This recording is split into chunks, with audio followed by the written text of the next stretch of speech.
I've attended many, maybe most of your dinners in the past, and it's always exciting to see so many people gathered to celebrate innovation in healthcare and bioscience, one of the city's target industries and an important driver of our community's vision for economic competitiveness. I personally want to thank both of the longtime military medical leaders that BioMed is honoring tonight, Dr. Pruitt and Dr. Peterson. All of us here tonight owe you a debt of gratitude for your service to our country, as well as to our local community, which is officially known as Military City, USA. Both of you played important leadership roles in advancing military medicine and research while you were in our nation's service. And San Antonio and the nation continue to benefit from your expertise and your leadership in our civilian community in UT Health. We see military medicine as a distinguishing characteristic of our local biomedical sector that differentiates us from any other region in Texas, the United States, and even the world. And through the efforts of a number of local organizations represented here tonight, including UT Health's Military Health Institute, BioMed SA, and the City of San Antonio itself, we are working to leverage the presence of military medicine for our mutual benefit. The two of you, Dr. Pruitt and Dr. Peterson, epitomize the value of these symbolic and symbiotic working relationships and the transformational impact that continues to make it possible. So thank you on behalf of the citizens of San Antonio who are benefited every day by your work, and to all of our communities across this country who have been so grateful for your service. Congratulations and welcome, and enjoy dinner. Dr. Pruitt, please join us on this stage to receive BioMed SA's Special Lifetime Achievement Award.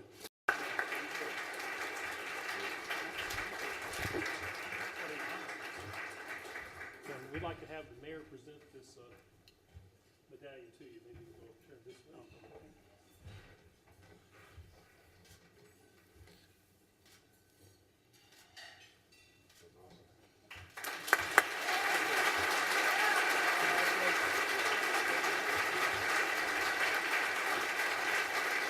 Please say a few words. I will.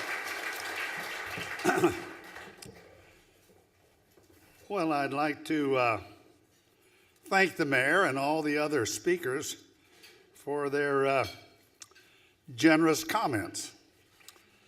I consider it, and for this nice medal, I consider it a high honor to receive this inaugural BioMed San Antonio Lifetime Achievement Award. To put this in perspective, I offer a Texas aphorism stating that if you see a turtle sitting on a fence post, you know that it had a lot of help to get there.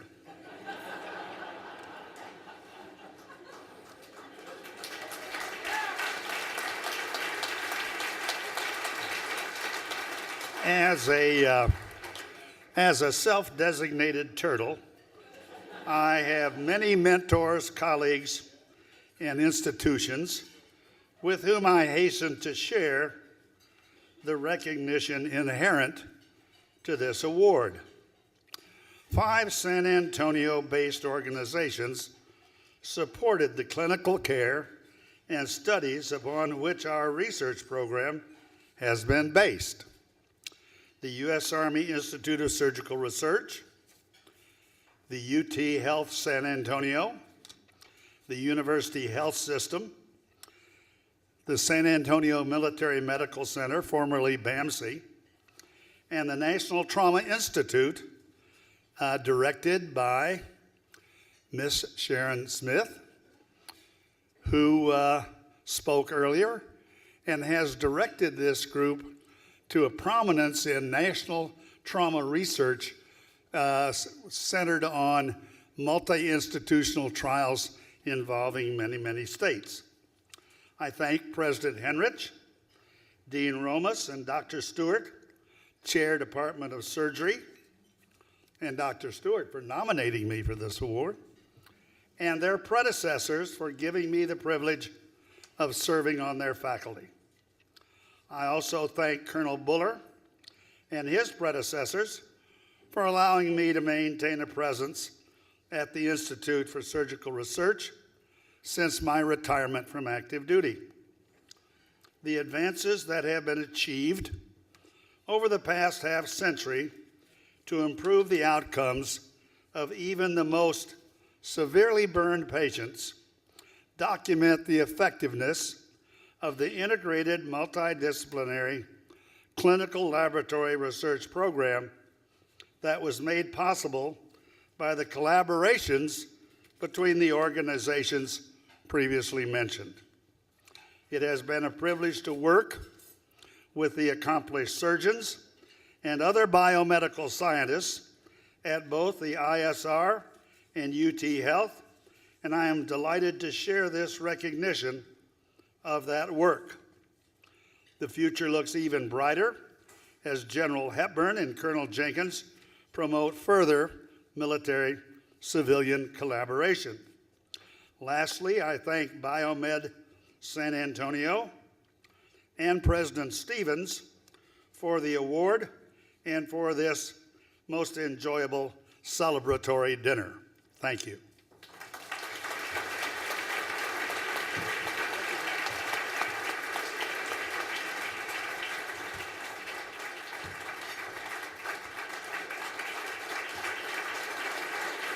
To introduce tonight's honoree, I'd like to call on Dr. Andrea Giuffrida, Vice President for Research at UT Health San Antonio, who nominated Dr. Peterson for this award. Dr. Giuffrida.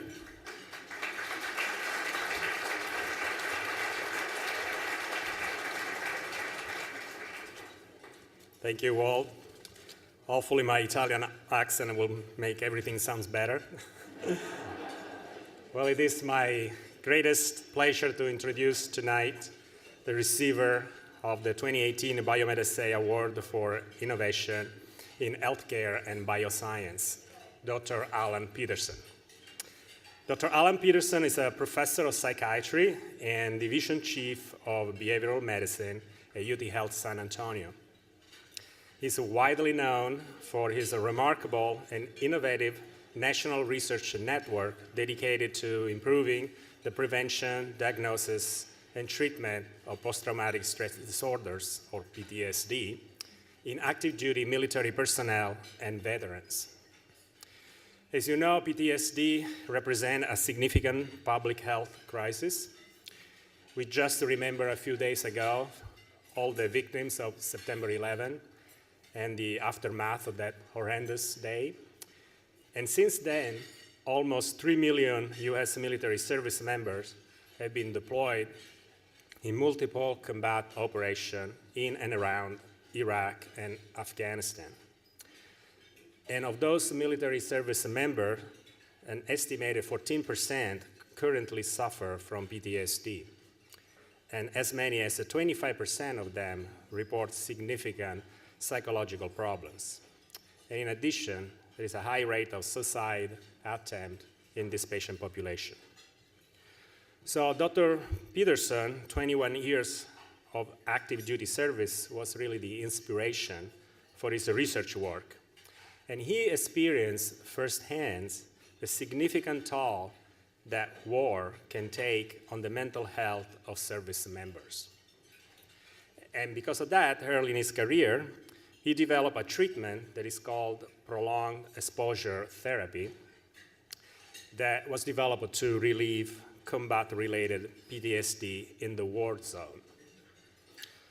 To further develop his research program, he decided to retire from the Air Force in 2005, and he joined UT Health San Antonio as a civilian academic investigator. And since then, Dr. Peterson has made major advances to prevent not only the development of PTSD, but also related conditions such as insomnia, substance abuse disorders, suicide risk, traumatic brain injury, and chronic pain. In 2008, through his vision, leadership, and team science approach, Dr. Peterson and his collaborator got a $35 million grant from the DoD to form the Strong Star Consortium. And Strong Star is an acronym for South Texas Research Organizational Network Guiding Studies in Trauma and Resilience. Really long. I had to say it.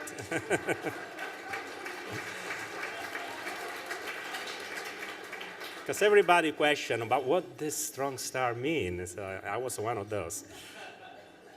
But I would say that the biggest affirmation of strong star success came in 2013 when Dr. Peterson and his team received a $45 million grant, this time from the DoD and the VA, to create the consortium to alleviate post-traumatic stress disorders, which we call shortly CAP.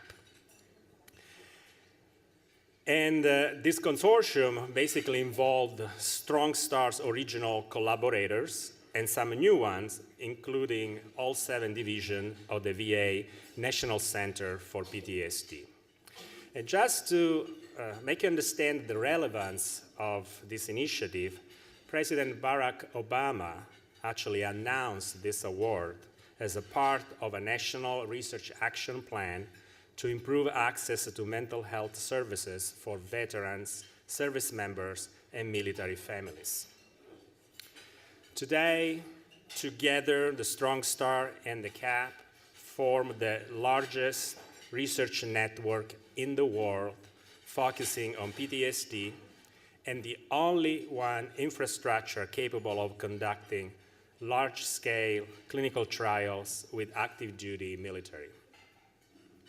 Dr. Peterson's world-class team, which includes more than 150 collaborating investigators from over 40 different military, VA, and civil institutions, has assessed and treated more than 6,000 active duty military personnel and veterans in South and Central Texas.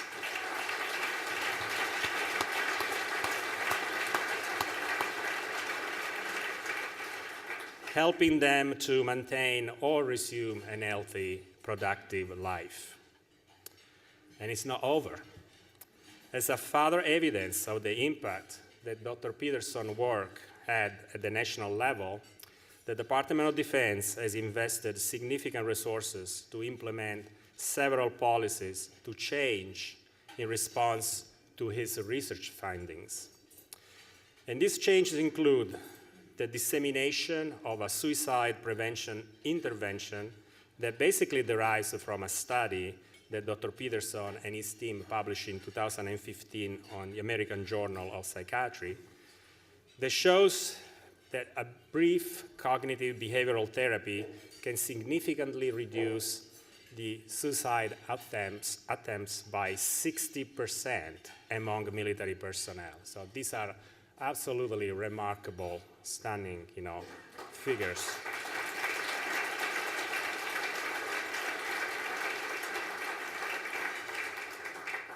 The second initiative implemented by the DoD is the creation of training military special forces behavioral health providers to implement his intensive treatment protocol. And this DoD initiative was the result of another publication in one of the most prestigious journals in the clinical field, which is the Journal of the American Medical Association, which basically showed the beneficial action of the prolonged exposure therapy in a very large randomized clinical trial, validating the effectiveness of this treatment. So, in recognition of Dr. Peterson's landmark achievement, UT Health San Antonio has recently converted Strong Star CAP Consortium into an Organized Research Unit, or ORU, which is a fancy terminology that we use in academia to indicate basically a new institute that will facilitate the coordination of these research activities, will also attract new talent in town, build specific infrastructure for research purposes, and also promote new educational programs. And in particular, in addition to clinical research, this new institute will focus on genetic and epidemiological studies to learn more about the biological underpinning of PTSD. and all the related conditions that I mentioned before. And the Institute will also plan to create a PTSD-related residency program in this specialty.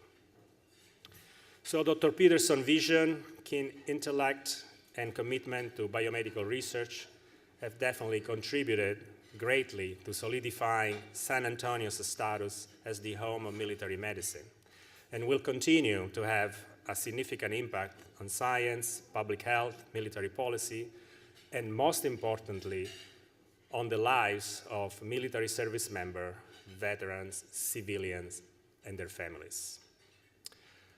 On a more personal note, I had the privilege to work closely with Dr. Peterson, particularly this last year, to create this ORU, the Organized Research Unit. And I would like to add that Alan is an incredible, phenomenal colleague. I've always been impressed by his professionalism, by his work ethics, by his generosity. He has an incredible strong sense of duty, a very unique devotion to his mission. And so I feel that he's really a role model for all of us. And he's a great example, in my opinion, of inspirational leadership, because he has been able to energize others, to push them to do more, and in particular to dream more about a very noble cause. And so, in my opinion, this is really the quintessential of building a legacy around a great idea. And so I don't have, unfortunately, a Texas aphorism to conclude the introduction, but I do have a nice line from one of my favorite philosophers, Socrates, that says, "The secret of change is to focus all your energy not on fighting the old, but on building the new." And this is exactly what Alan has been doing for his entire career. So please, let's welcome Dr. Alan Peterson.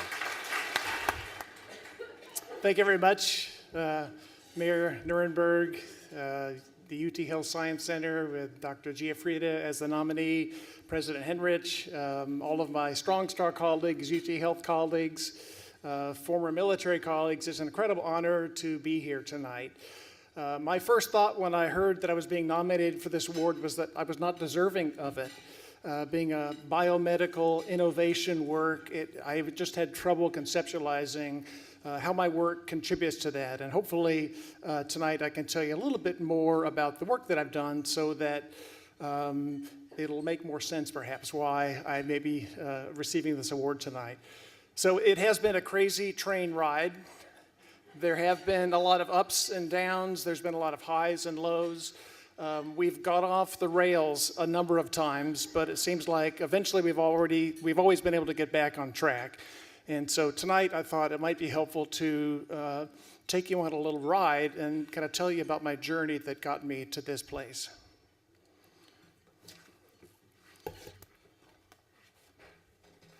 So I consider Orlando, Florida to be my hometown. I'm a military brat. My father was an Air Force fighter pilot, and he was awarded the Silver Star flying a P-47 in the Pacific during World War II. He retired when I was 7 years old, and we settled into Orlando, Florida. So again, consider Orlando to be my home. I can remember distinctly as a child Walt Disney coming on the Sunday evening and talking about this kind of theme world he was going to be building in Florida called Disney World. Announcing that. And I think I'm probably one of the few people in the room tonight that understands what it means. That if you say something, that was as good as an e-ticket ride at Disney World, knowing what that means. I'm probably one of only a small percentage as well that actually knows what the MCO airport logo or code is for Orlando. So a couple of significant things growing up. We ended up settling and living in what used to be an orange grove in Orlando.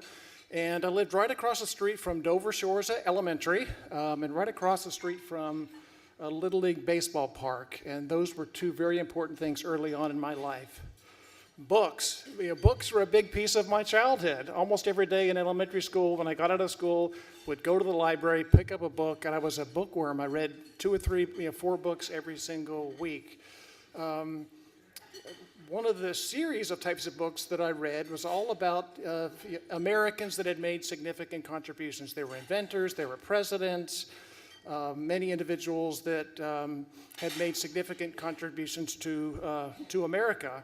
And in reading those, one of the things I think I realized early on was they faced a lot of challenges, a lot of struggles, but their successes were not related to their intelligence. Their successes were not related to having some type of privilege. It wasn't related to having some kind of significant talent or gift. What I finally realized was their successes were primarily related to unrelenting, unstoppable determination. So I learned that as an early theme in many of these books that I read as a child. Baseball was the other part of my childhood. Living across the street from a Little League park and having a sandlot baseball right across the street from me, many summers were spent playing sandlot baseball. Eventually, at 10 years old, I decided I wanted to play Little League baseball, so I signed up, and I was horrible. I was the worst player on the team. Still have nightmares of playing center field, having the ball go through my legs to the outfield fence while all of the runners were running around the bases. I was horrible ball player, but I liked baseball, and I wanted to be better, and so I started practicing. I practiced, and I had this determination to make myself better.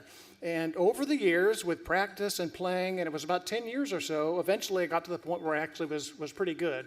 Ended up playing on our junior high baseball team and the high school baseball team. We won some championships. Our high school baseball team actually went to the state championship game, and several of my teammates actually got drafted professionally. So at that point, my career goal, my reason for going to college, was to play baseball. Went to what was called at the time Florida Technological University, now called University of Central Florida, and played baseball there. It was at that point that I had my first real introduction to psychology. There was a psychology professor doing a research project trying to help baseball players better detect the location and type of pitch. And I was actually a research subject, so I participated in this interesting research project. And eventually was so interested, I went to the professor and asked if I could work as a research assistant. And so that's what I did. I worked on a research assistant, did several other studies with him. And then at some point, similar to, there's an old NCAA commercial that says something like, at some point I realized I could probably have a better chance of becoming pro at something other than sports. And then focused really on psychology.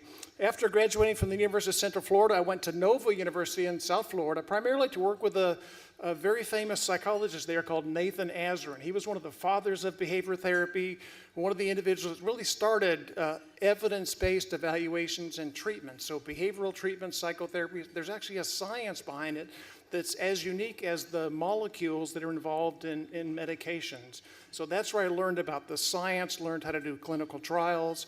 But my dissertation really was on Tourette syndrome. From Tourette's to trauma, that seems like a big, wide gap. But if you understand the science of behavior therapy, the science of behaviorism, it's not such a big gap. There's really some common elements there. I'm not going to talk about Tourette's tonight in particular, but I'm very proud of the fact that the work that I did with Dr. Azarin back in the mid-'80s over the past 30 years has resulted in a number of studies, including the two largest randomized clinical trials in history funded by the NIH. And the treatment that we developed back in the 80s is now the first-line treatment recommended for Tourette syndrome, individuals that have multiple motor and tics, on the International Clinical Practice Guidelines. So that's a long journey from what was started back in the early 1980s.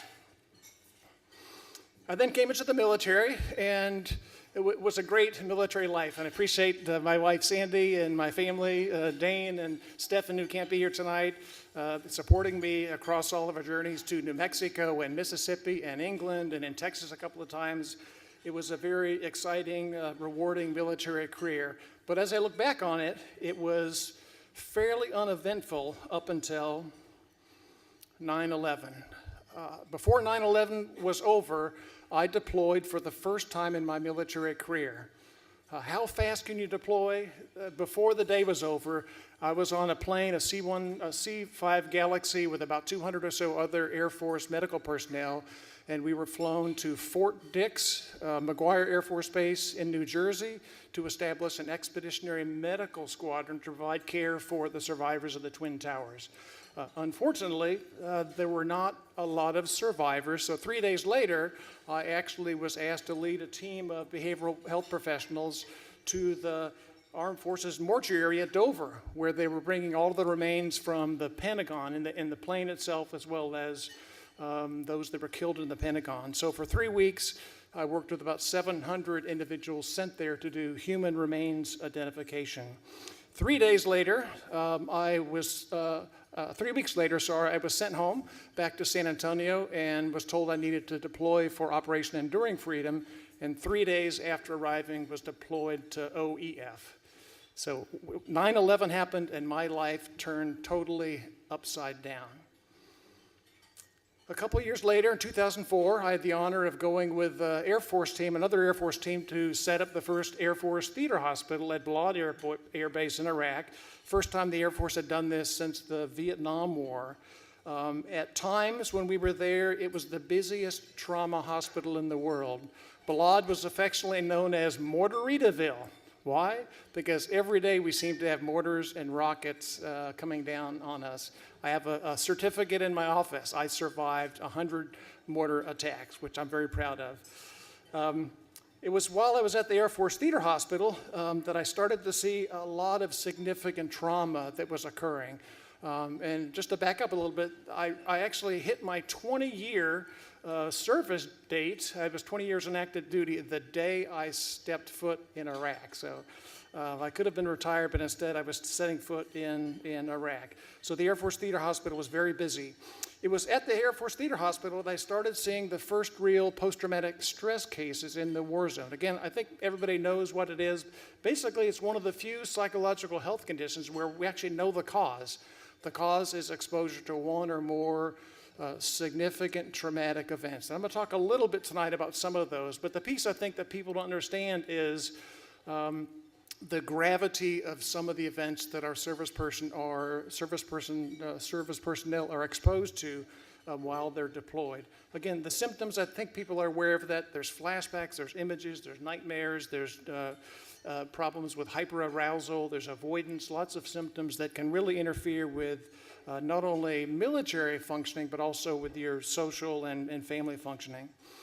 As was mentioned already, it's about 7% in the civilian sector. It's about 14% in the military, so about twice as common in the military. And if you run the numbers there, we think there may be about 500,000 individuals who have served in Iraq and Afghanistan and surrounding areas since 2001 that may be at risk for post-traumatic stress disorder.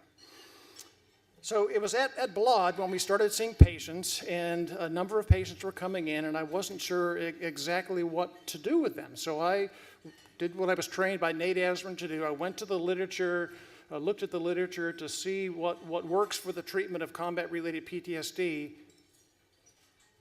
and there was nothing there. There had not been a single clinical trial conduct on what to do for post-traumatic stress disorder. So again, I did what I had been trained to do, was go to the literature, what's the best secondary treatment, and that is called prolonged exposure therapy. I've done a lot of work with prolonged exposure therapy. It's actually Edna Foa at the University of Pennsylvania who invented it, created it, but I have worked closely with her for 10 years or so. So that was the treatment that seemed to have the most promise. It was developed and evaluated with female sexual assault survivors. So again, a bit of a leap to go from that to whether that might work with combat-related stress disorders. Some of the cases I saw, again, I was struggling to figure out what to do, and want to spend a moment or two and talk about one of the first cases. Calling him today the first patient. Wasn't necessarily the first patient, but the first patient that really had an impact on me. So this was a young 22-year-old airman was doing convoy protection, had done hundreds of convoys out of Balad, had been ambushed, had small arms fire, had hit many IEDs before, was battle hardened, and was really doing well until one day, out on a convoy, the lead vehicle was hit with a 500-pound car bomb. And if you can flip back to the slides for a minute, the slide that's in the very top, that's the vehicle that was hit. The airman that I saw, actually I saw every airman that was on this convoy, but the airman I want to talk about was in about the fourth vehicle. He was a first responder. All of the individuals in the lead vehicle had significant traumatic brain injuries. He provided first aid, combat lifesaver aid to those individuals. And then he was asked to provide security for the medic. And so that was his job. So we took the medic around this Iraqi center square, and that's when he started to see everything. There were dozens of Iraqis that had been killed, many serious injuries that were there. And coming around the corner, the one thing that bothered him the most was he saw this little kid. This little kid that wasn't more than about 10 years old. He had been hit with some of the shrapnel. So his face was severely injured. Most of his face was missing. He had a compound fracture of his femur, had a bone that was about 6 inches sticking out of his leg, and half of the foot on the other leg was missing as well. He looks at the little boy, looks him in the eye, and the little boy says, "American, American." And he talks to the little boy just like he would talk to any other little boy and says, "I know what we need to do. I will get you to the hospital. We're going to take care of you. I know what we need to do. I'll be right back." He goes back to where the rest of the convoy is at and says, "We got this little injured kid there. He's really messed up bad. He's got all of these injuries." He starts going down the injuries. The convoy commander is on the radio. He gets a call. And the commander says, "We got to get out of here. The Iraqis got to take care of themselves." And this airman is so angry. He wants to just punch him. He's so angry. "No, we can't do that. There's this little kid. He can't be more than 10 years old. We need to help him." And they said no.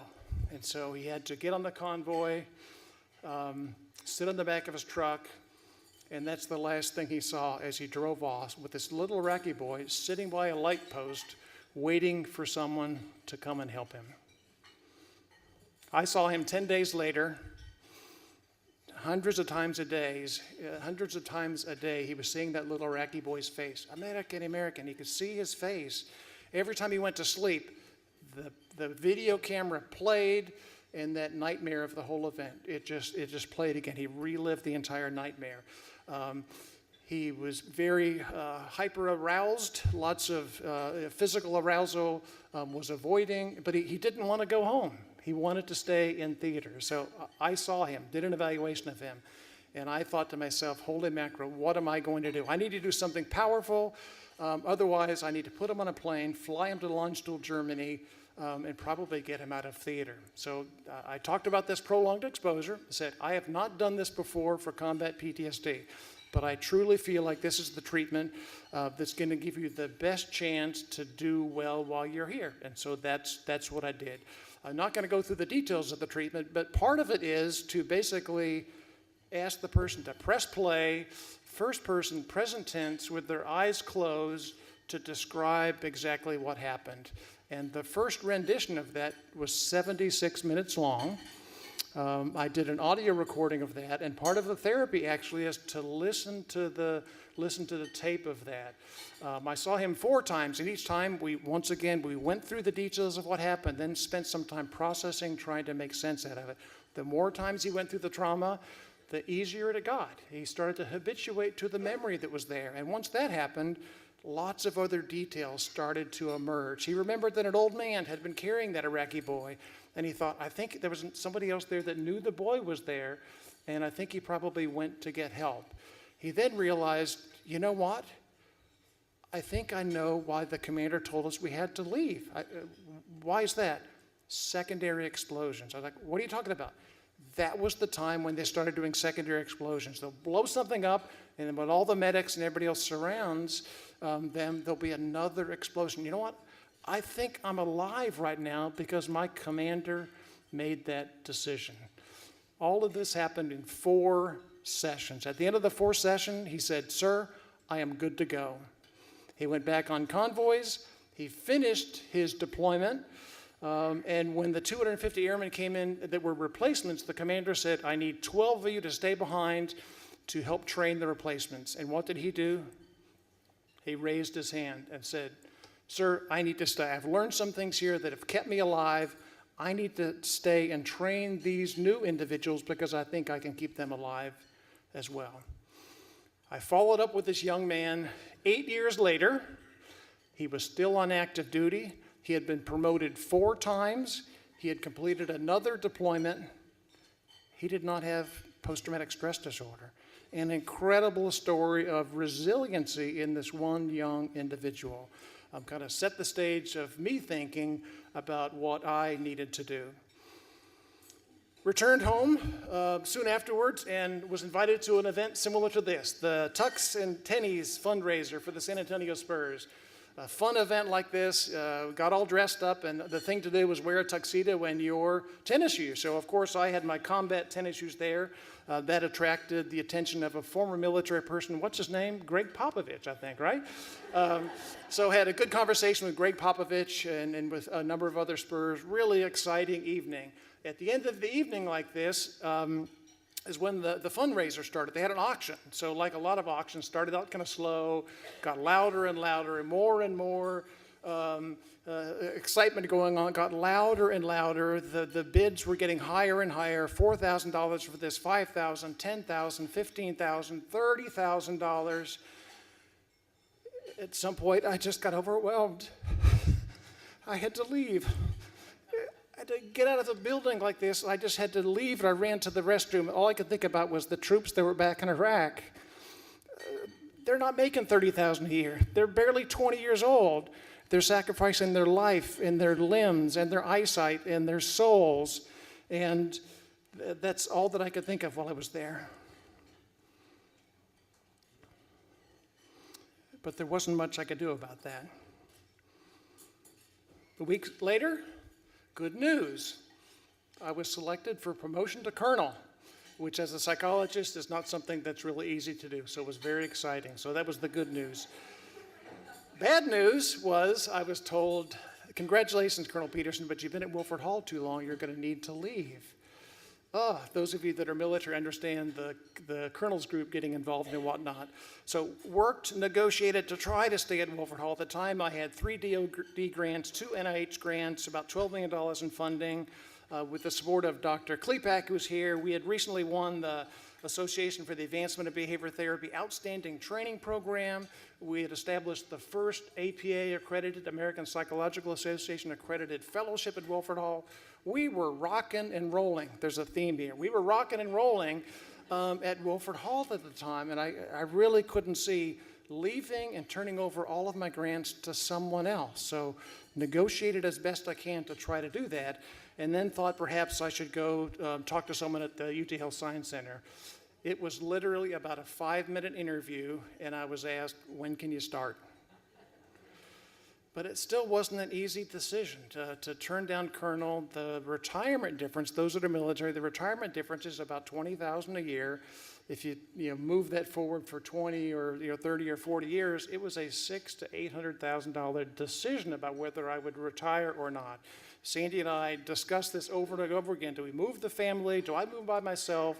What are all of the options there? It was really hard to figure out what to do. So we went out to dinner one night, Chinese restaurant, to try to decide what it is that we would do.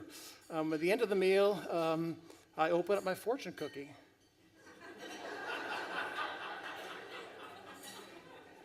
And the fortune cookie helped me decide what I wanted to do.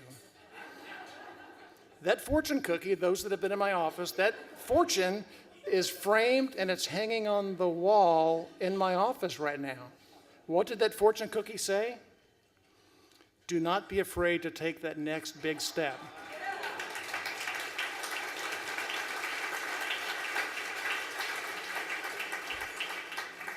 And I told Sandy, that's it.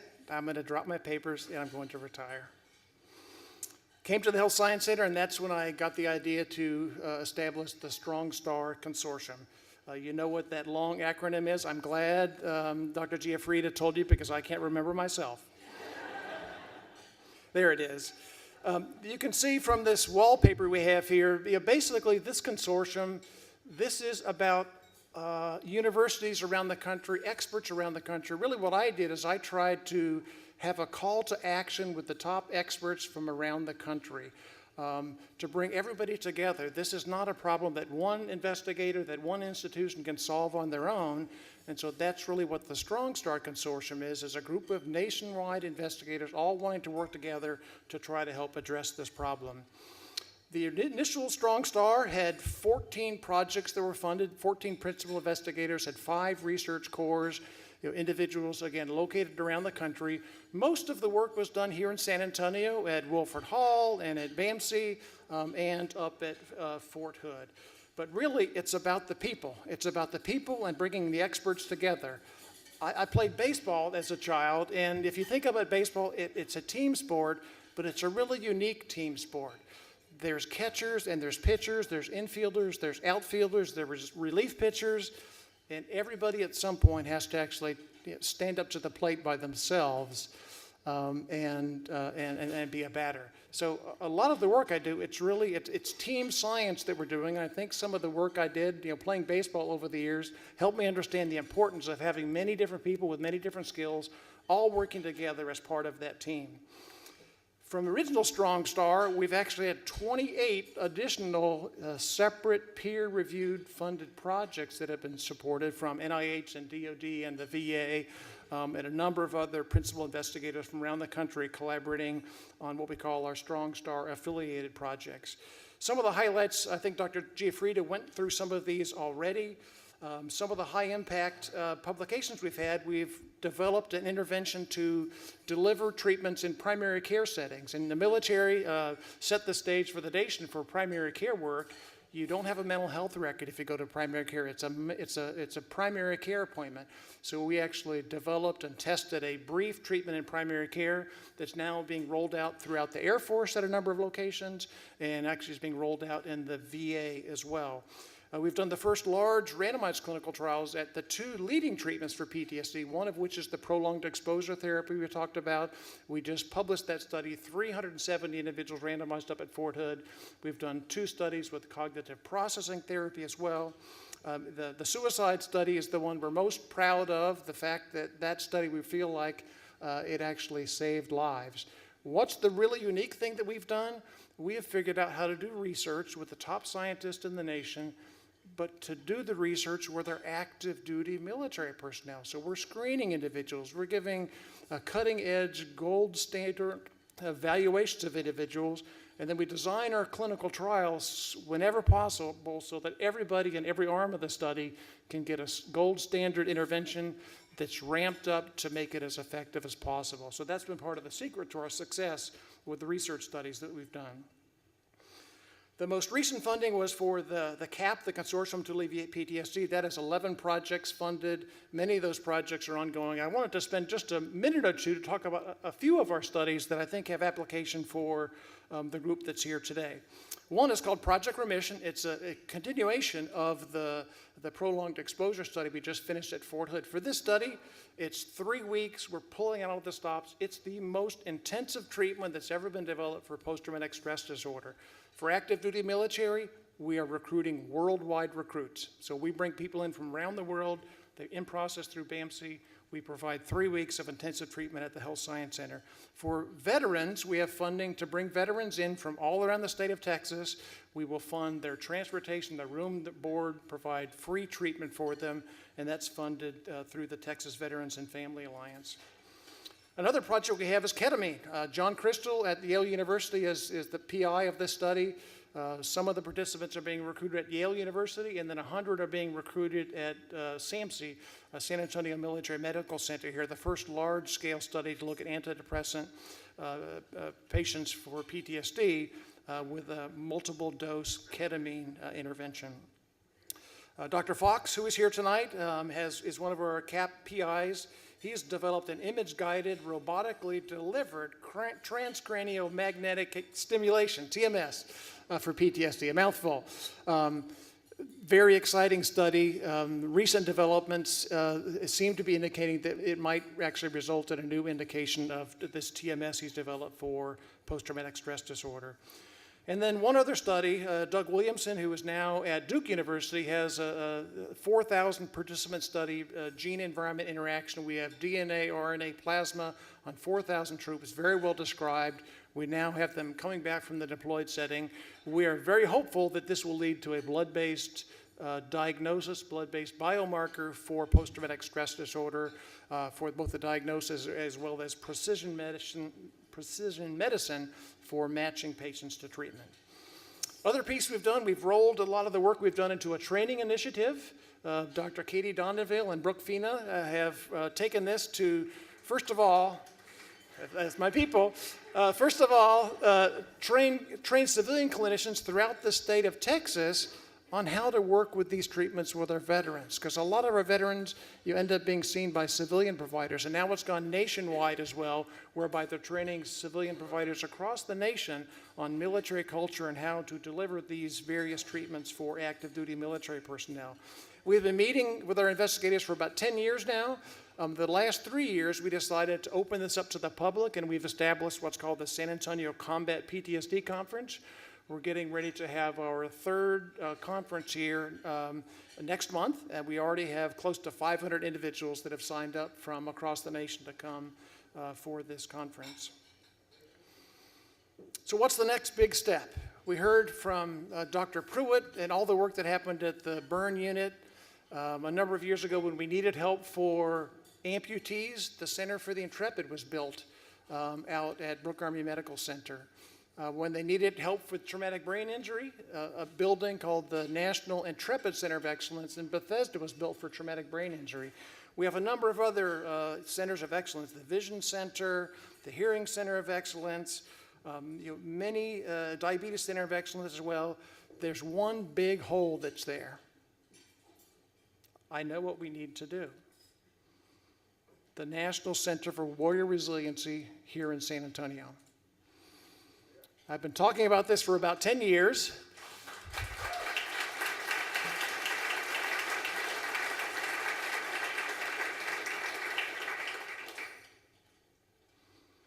Last September, it was officially approved through the Texas legislation. At this point, it's a virtual institute. It's an idea. It's a vision that's there.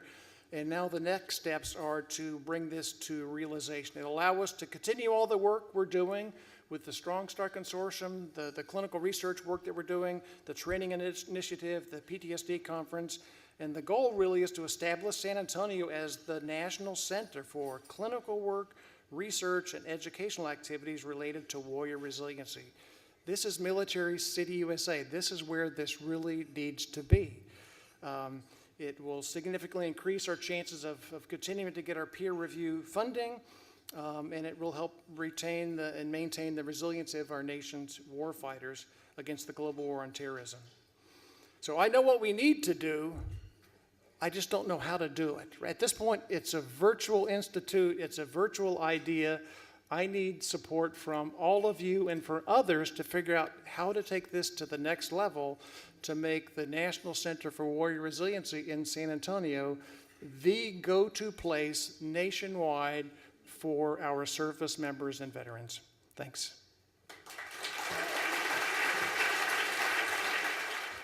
So our president, Ann Stevens, and I would like to congratulate you, Dr. Peterson, for your novel contributions to the biomedical field and your insight into the innovation process and telling us about your journey into healthcare innovation that has changed the lives of so many and provided so much benefit to our community. And we look forward to the next step, the next big step. Thank you.